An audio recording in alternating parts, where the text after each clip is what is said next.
আসসালামু আলাইকুম। সবাই কেমন আছেন?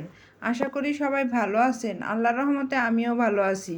তো প্রতিদিনের মতো হাজির হয়েছি নতুন একটি রেসিপি নিয়ে। আশা করি আপনাদের ভালো লাগবে।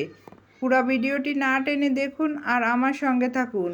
তো আমি আজকে রান্না করব পুঁই শাক, চিংড়ি আর আলু আর টমেটো দিয়ে খুবই মজাদার একটি তরকারি। একটু ভিন্নভাবে রান্না করব। কিভাবে কি করি দেখতে হলে পুরো ভিডিওটি না টেনে দেখুন আর আমার সঙ্গে থাকুন।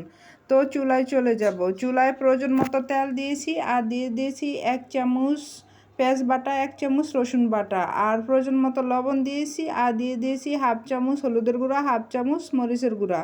পুরো মশলাটা আমি সুন্দর করে ভেজে নিয়েছি। এইবার দিয়ে দিয়েছি আমার সেই আগে থেকে পরিষ্কার ও বেটে রাখা চিংড়ি মাছ।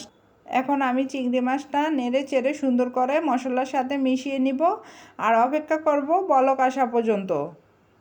এই তো আমার বলক আসা হয়ে গেছে। এবার আমি দিয়ে দিব আমার সেই কেটে রাখা আলু আর টমেটোটা। আলু আর টমেটো দিয়ে একটু নেড়ে চেড়ে সুন্দর করে মিশিয়ে নেব। এই পর্যায়ে এসে দিয়ে দিব আমার সেই কেটে এবং ধুয়ে রাখা পুঁই শাকগুলো। পুঁই শাকটা দেওয়া হয়ে গেলে আমি সুন্দর করে নেড়ে চেড়ে ঢাকনা বন্ধ করে দেব সেদ্ধ হওয়ার জন্য। অপেক্ষা করতে হবে সেদ্ধ হওয়া পর্যন্ত। আপনারা একবার হলেও এইভাবে রান্না করে দেখবেন। আর বিশেষ করে চিংড়ি মাছের পা আর লেজটা কখনো ফেলে দেবেন না। পা আর লেজটা সুন্দর করে বেটে এইভাবে রান্না করবেন। আশা করি আপনাদের খুবই ভালো লাগবে। তো এই পর্যায়ে এসে একটু উল্টে পাল্টে মিশিয়ে দিব। আর আমার ভিডিওটি যদি ভালো লাগে লাইক, কমেন্ট, শেয়ার করুন। আর যারা এখনও আমাদের চ্যানেলটিকে সাবস্ক্রাইব করেননি, সাবস্ক্রাইব করে পাশে থাকা বেল আইকনটি বাজিয়ে দিন। বেশি বেশি করে শেয়ার করুন আর আমাদের সঙ্গে থাকুন। আর ভিডিওটি যদি ভালো লেগে থাকে একটা লাইক দিয়ে যাবেন। তো এই তো আমার নাড়াচাড়া হয়ে গেছে। এবার আমি ঢাকনা বন্ধ করে দিয়ে আর একটু রান্না করে নেব।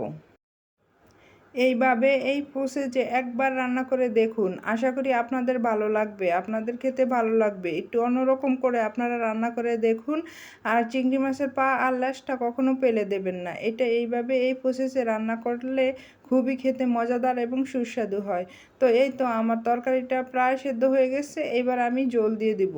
ঝোলটা আপনারা আপনাদের পছন্দ মতো দিয়ে দিবেন। তো লক্ষ্য রাখবেন ঝোলটা বেশি একটা পাতলা করবেন না, ঝোলটা মিডিয়াম রাখার চেষ্টা করবেন। মিডিয়াম রাখলে গরম ভাতের সাথে খেতে সত্যি খুব অসাধারণ হয়। তো আপনারা আপনাদের পছন্দ মতো করে রান্না করে নেবেন। এই তো আমার রান্না হয়ে গেছে। এবার আমি নামিয়ে নিব আর গরম গরম ভাতের সাথে খাবো। তো আপনারা চেষ্টা করবেন এইভাবে রান্না করার জন্য। আর এই রেসিপি ফলো করে রান্না করলে আমি বলতে পারি যে আপনাদের 2 প্লেট ভাত আপনারা এমনিতেই খেয়ে ফেলতে পারবেন। তো এই তো আমার রান্না হয়ে গেছে। দেখুন কি সুন্দর কালার হয়েছে, খেতে খুবই অসাধারণ হয়েছে। আজ এই পর্যন্তই। আসসালামু আলাইকুম।